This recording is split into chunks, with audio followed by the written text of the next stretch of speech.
이런 태도를 보이는 바리새인들을 향해서 예수님께서 이렇게 말씀하시는데요. 16절입니다.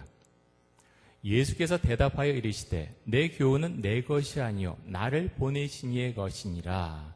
자, 나를 보내신 이가 누구십니까? 하나님이시죠? 하나님의 것이다. 내 교훈은 지금 내 생각을 말하는 것이 아니다. 하나님께서 나에게 그대로 보여주신 것, 말씀하신 것을 지금 나는 너에게 가르치고 있다. 이렇게 말씀하고 있습니다. 마가복음 1장 21절과 22절에 보면 이렇게 말씀합니다. 그들이 가버나움에 들어가니라.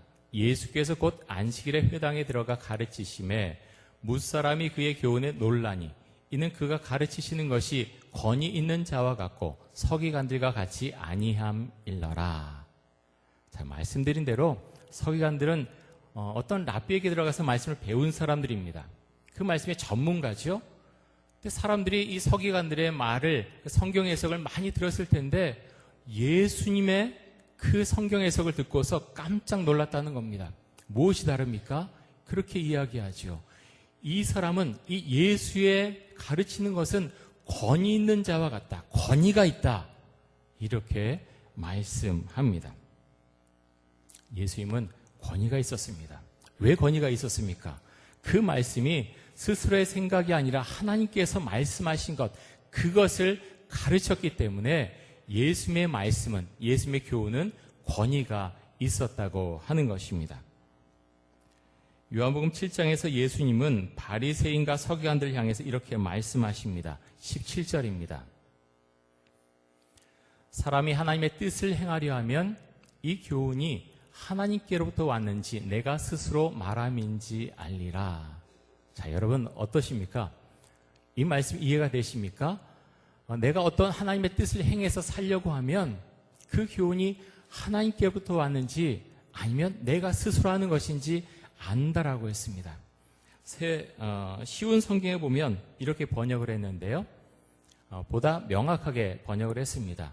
누구든지 하나님의 뜻을 행하기를 원하는 사람이라면, 자, 여러분과 제가 하나님의 뜻을 구하면서 뭔가 하려고 한다면 그 교훈이, 그 생각이, 그 말씀이 하나님께로부터 온 것인지 또는 내가 내 자신의 교훈을 말하는 것인지 알 것이다 라고 했습니다.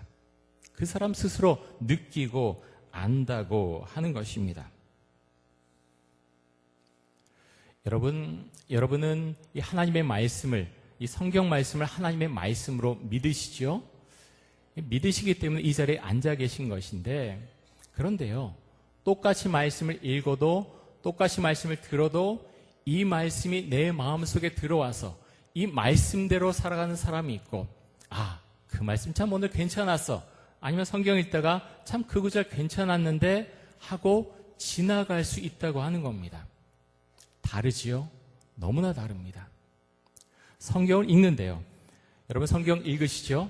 말씀을 매일 보셔야 됩니다. 말씀을 매일 보지 않으면 하나님과의 그런 거리가 멀어지게 됩니다. 말씀을 보는데 그냥 오늘 한 장 읽었어. 뭐 괜찮아. 그거는요, 자기만족이에요. 자기만족. 내가 교회에서 어떤 직분자인데 이 정도 괜찮아. 다른 사람은 이 정도도 안 해. 그러면 안 되죠. 말씀을 이제 읽잖아요. 말씀 읽었으면 이 말씀이 뭔가 내 마음속을 건드리는 게 있어야 됩니다. 오늘 하나님께서 이 말씀을 나의 마음판에 새겨주시는구나. 이 말씀, 큐티를 하든지 성경을 계속 통독해서 읽든지 간에 말씀을 그냥 지나쳐서는 안 된다고 하는 것입니다. 그래서 말씀이 마음속에 들어오면요, 그 말씀에 따라서 삶을 계획하고 그 말씀에 따라서 삶을 살아가게 됩니다.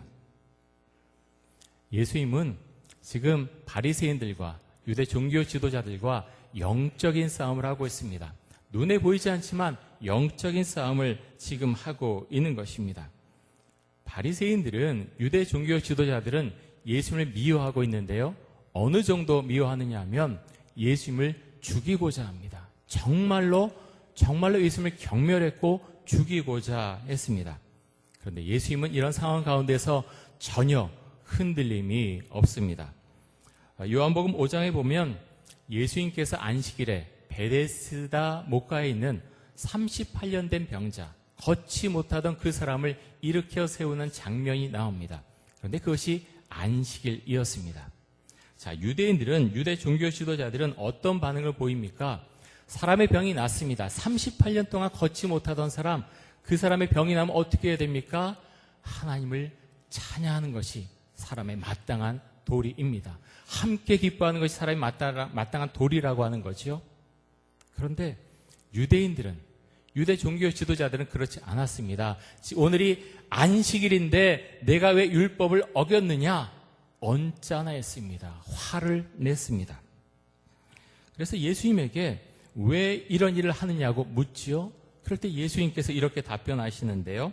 요한복음 5장 17절에 보면 이렇게 말씀합니다. 예수께서 그들에게 이르시되 내 아버지께서 이제까지 일하시니 나도 일한다. 자, 하나님을 가리켜서 아버지라고 표현했지요. 자, 이것 때문에 유대인들이, 유대 종교 지도자들이 더 화가 났습니다. 아니, 이것은 신성모독이다. 어떻게 하나님을 아버지라고 칭할 수가 있느냐? 이런 사람은 살려둘 수 없다. 그때부터 예수님을 죽이고자 했습니다. 하지만 예수님은 물러나지 않죠. 바리새인들의 그런 모략과 계획을 알고 있습니다. 하지만 예수님은 결코 물러날 생각이 없습니다. 왜 그렇습니까? 이것은 영적인 문제고요. 진리의 문제이기 때문입니다. 7장 19절에 보면 이렇게 말씀하는데요.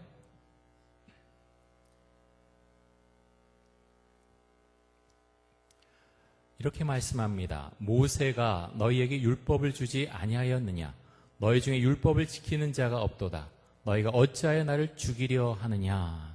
자, 예수님은 이런 영적인 대화에서 결코 물러서지 않습니다. 자, 너희가 모세 율법을 받았느냐? 그런데 너희 중에 율법을 지키는 자가 없다. 자, 이 말씀은요, 이 바리새인들의 가슴에 아주 그냥 칼로 찌르는 그런 말씀이었습니다. 이 사람들의 자부심은 오직 한 가지였어요. 우리는 율법에 죽고 율법에 사는 그런 사람들이다.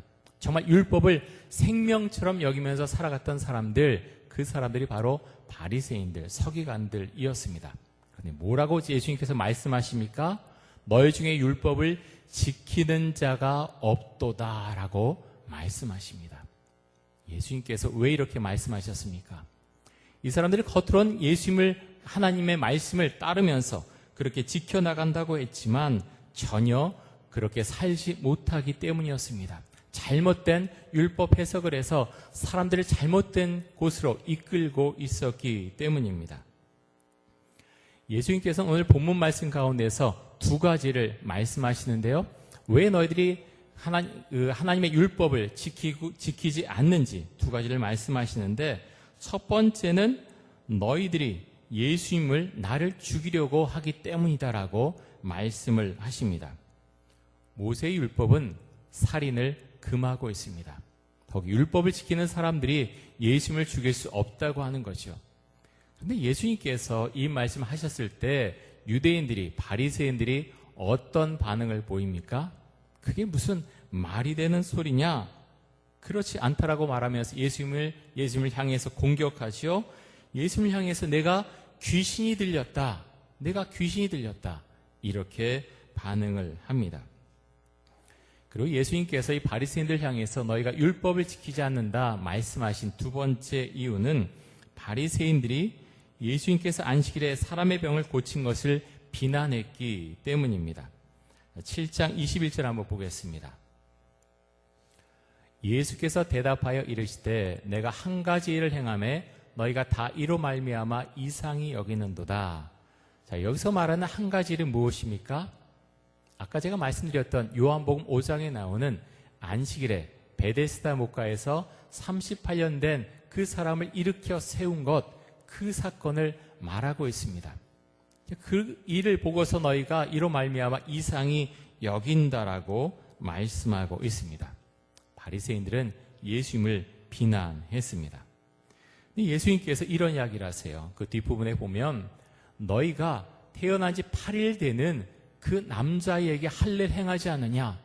안식일이라고 너희가 쉬지 않고 그 안식일에도 할례를 행하는데 어떻게 해서 평생토록 병을 앓아온 그 사람을 낫게 한 것, 그것을 너희가 받아들이지 못하느냐라고 말씀합니다. 그러면서 24절에 이렇게 말씀하지요. 24절에 보면 외모로 판단하지 말고 공의롭게 판단하라 하시니라. 자, 유진 피터슨 목사님은 이 부분을 이렇게 번역하는데요. 잘 보십시오. 너희 머리와 가슴으로 무엇이 옳은지 분별하고 무엇이 정말로 옳은지를 따져보아라. 자, 이 말씀은 우리가 하나님의 말씀을 믿고 살아가지 않습니까? 이 말씀을 읽습니다. 이 말씀 참 좋아. 주일학교 때부터 배웠어. 나 이 말씀 제일 좋아해. 다 좋습니다.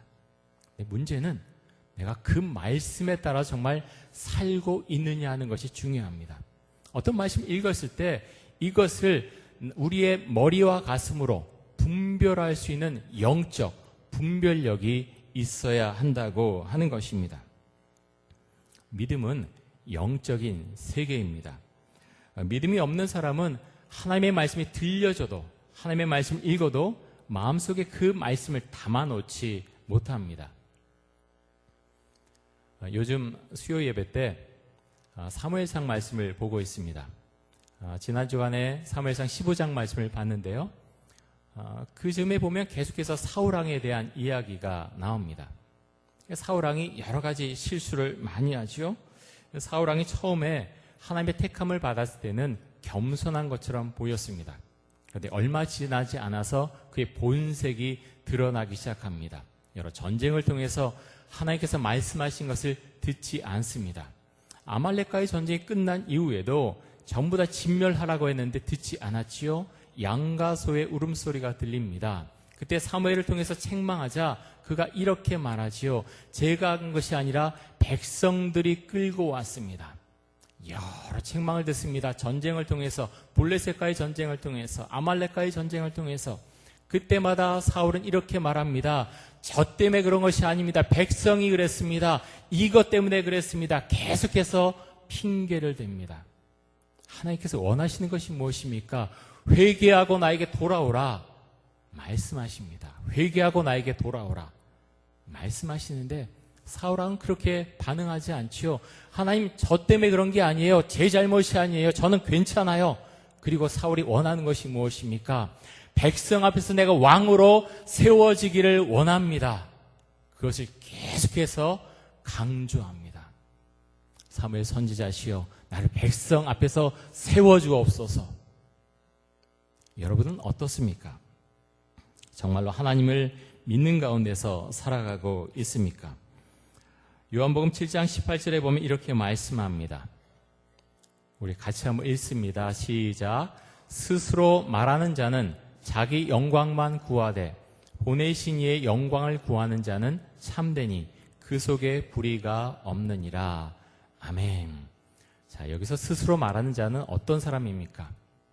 사울 왕처럼 자신의 생각이 앞서가는 사람입니다. 하나님의 말씀을 알고 있습니다. 들었습니다. 그런데 흘려듣지요. 내 생각이 그 자리를 차지합니다. 하나님이 말씀하시지만 요거는 내가 받아들이지만 나머지는 안 돼. 내가 이렇게 하면 내 인생의 걸림돌이 될 수 있어. 그렇게 쳐냅니다. 그래서 계속해서 사회 속에서 내 지위가 어떤 자리를 차지하기를 원합니다. 하나님이 말씀하셔도 하나님 그것은 안 됩니다 라고 그렇게 말씀을 차단합니다. 오늘 말씀에서는 어떤 사람들이 스스로 말하는 자입니까? 바리새인들, 서기관들, 유대 종교 지도자들이 스스로 말하는 자입니다. 이들은 겉으로는 하나님의 영광을 위해서 내가 지금 일하고 있다고 말합니다. 하지만 그렇지 않지요. 어떤 종교 지도자로 자신이 계속 그 자리에 있길 원하지만 그 가운데서 권력도 잡길 원합니다. 명예도 갖기 원합니다. 더불어서 돈도 취하길 원합니다. 여러분, 우리의 마음은 지금 어디쯤에 와 있습니까? 교회들이 많이 혼란하죠. 우리나라에 얼마나 큰 교회가 많습니까? 그런데 중요한 것은 그 일들을 통해서 어떤 교회 건축을 통해서 사명을 통해서 하나님께 영광이 됐습니까? 하나님의 이름이 높여졌습니까? 그것이 우리에겐 중요합니다. 아무리 좋은 건물을 지어도 아무리 여러 가지 일을 해도 그것을 통해서 하나님의 이름이 높여지지 못했다면 하나님의 이름이 욕을 먹었다면 그것은 아무 일도 아닙니다. 아무것도 한 것이 없다는 것이요. 도리어 하나님의 이름에 먹칠을 한 것이라고 하는 것을 우리가 기억해야 됩니다. 많은 사람들이 바리새인을 비난합니다. 우리가 말씀 보면서 바리새인들 비난합니다. 그런데 많은 현대인들, 신앙인들 가운데 바리새인의 그 마음을 갖고 살아가는 사람들이 많이 있습니다. 어떤 모습 때문에 그렇습니까? 바리새인들은요, 율법을 너무나 잘 알고 있는 사람들이었습니다. 지금을 말하는 목사님들이죠. 말씀에 대한 해석을 너무나 잘 한다고 그렇게 자부하고 살고 있었습니다. 그런데 이들은 욕망이 있었습니다. 아까 말씀드린 대로 권력을 갖고 명예를 갖고 그리고 돈을 취하길 원했습니다. 그 가운데서 우리의 삶 가운데 아무 일도 일어나지 않는다고, 하나님께서 나에게 벌을 내리지 않는다고 그런 생각을 갖고 있었다고 하는 것입니다. 여러분 어떻습니까? 하나님을 믿고 살아가지요? 성공하기도 원하시죠? 많은 분들이 자녀의 성공을 원하시죠? 그런데 여러분, 우선순위가 우리에겐 너무나 중요합니다. 정말로 하나님을 믿고 살아가는가? 요셉을 한번 생각해 보십시오. 다니엘을 생각해 보십시오. 다윗을 생각해 보십시오. 많은 고난이 있었지만 그들은 지금의 시각으로 봤을 때 성공한 사람들이었습니다. 왕이 되었지요. 총리가 되었습니다. 권력도 갖게 됐고 명예도 갖게 됐고 돈도 많아졌습니다. 그런데 여러분, 그 사람들이 두 가지 그 양다리를 걸치면서 같이 그렇게 살아가는 사람들이었습니까? 그렇지 않았지요. 다니엘은 그토록 많은 명예와 직위를 갖고 있었지만 하나님을 믿는 신앙에서 떠나라고 했을 때 사자굴로 들어갈 수 있는 그 결단을 내린 사람이 다니엘이었습니다. 하나님 우리에게 말씀하십니다. 어떤 것을 내가 택할 것이냐? 자, 마태복음 6장 24절 한번 보겠습니다.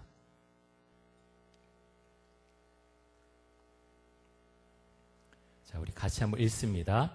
한 사람이 두 주인을 섬기지 못할 것이니 혹 이를 미워하고 저를 사랑하거나 혹 이를 중히 여기고 저를 경히 여김이라. 너희가 하나님과 재물을 겸하여 섬기지 못하느니라. 아멘. 자, 이 말씀을 읽으면 그렇게 반응하실 수 있습니다. 목사님, 기왕이면 교회 다니는 사람들 부자면 좋잖아요. 부자면 좋습니다. 그런데요, 여기서 계속 강조하는 것이 무엇이냐? 너희가 정말로 원하는 것이 무엇이냐? 택하라고 했을 때 무엇을 택하겠느냐? 하나님을 택하겠느냐? 내가 갖고 있는 집, 사회에서 어떤 명예, 그 직장. 왜 목사님 꼭 그렇게만 말씀하십니까? 두 가지 같이 가면 좋잖아요. 근데 성경을 읽어보십시오. 하나님은 결코 그렇게 말씀하지 않으십니다. 요셉과 다니엘과 다윗 같은 경우는 하나님만을 의지하고 나아갔기 때문에 그들의 삶 가운데 형통함을 주신 것입니다. 그것을 여러분 착각하지 마십시오. 내가 어떤 사회에서 어떤 성공을 한 다음에 내가 그 다음에 하나님께 영광 돌리고 그리고 교회도 헌금 많이 하면 좋지. 누가 원합니까? 하나님이 원하십니까? 아니요. 그렇게 생각하는 그 본인이 원하는 것입니다. 성경은 그렇게 말하지 않습니다. 내가 돈 벌어서 부자가 돼서 교회에 와라. 성공해서 교회에 와라. 결코 한 번도 성경은 그렇게 말하지 않습니다. 나에게 와라. 그것이 하나님의 말씀입니다. 나를 믿어라. 나를 믿고 함께 살아가자라고 말씀합니다. 그렇게 주를 의지하며 나아갔을 때 내 삶을 내가 책임진다고 하나님께서 말씀을 하셨습니다. 사랑하는 성도 여러분, 이런 신앙의 고백이 우리 안에 분명히 고백되어질 수 있기를 원합니다. 마태복음 6장 33절에서 이렇게 말씀합니다. 우리 같이 한번 읽습니다. 그런즉 너희는 먼저 그의 나라와 그의 의를 구하라. 그리하면 이 모든 것을 너희에게 더하시리라. 아멘. 자, 이 말씀이 무슨 의미입니까? 먼저 그의 나라와 그의 의를 구하라. 하나님께 영광 올려드리는 삶을 살아라. 다시 말해서 하나님의 이름을 높여드리는 삶을 살아라. 내가 정말로 나를 자랑하고 싶은 마음이 있느냐? 평생토록 교회를 다녔는데 정말로 내가 자랑스러우냐? 그렇다면 입술을 열어서 복음을 전하라 라고 말씀하고 있습니다. 내가 나를 믿는 것 부끄러우냐? 아니면 자랑스러우냐? 둘 중에 하나를 택하라고 말씀합니다.